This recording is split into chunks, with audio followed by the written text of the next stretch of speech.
Communication, I think, was the biggest thing. And we started right away. Back on March the 11th, 2020, we started a communication plan that still continues to this day. We're actually working on COVID communication number 73. We started working on it this morning. And we started, they were going out kind of every other day for a little while. Then we switched it to weekly, then bi-weekly, and as needed. But very detailed communication that went out. We sent it out to all the drivers in the trucks via the satellite system. We sent it to every driver's email. We sent it to every employee's email. We sent it to all of the mechanics. We posted it on our social media pages. But a very detailed communication that kind of explained what's happening, what's changed since last week. Here's what we're hearing, in dealing with the various levels of government, various industry associations.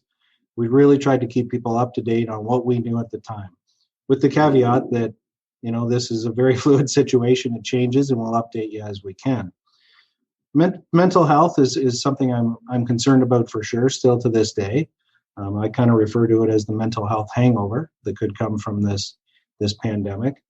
And we've tried to share a lot of resources with people, resources that our EAP providers gave us, resources that are available to online for people, whether that be just websites with information or access to virtual counseling, virtual doctors to get medical appointments, all those kind of things. For the drivers, that's certainly something that's helps them out a lot because they can't always get home to get to the doctor at a certain time.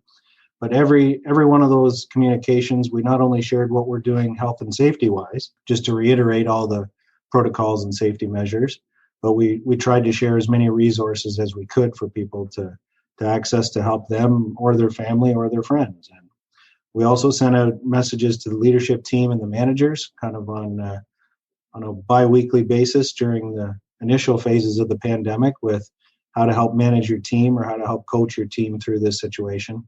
We just tried to provide a lot of extra information. Also made a point of doing, management by walking around. I'm a big fan of that, and I tried to, and still do, try to take a lap of the full building at least once a day and just kind of check in with the various departments, see how people are doing, and kind of keep my ear to the ground of what might be the pinch points so that we can address that in those communications as well. In a time like this, communication, I think, is the key. I'm sure we've over-communicated in some ways, but I felt it was important to keep people up to date on what's going on.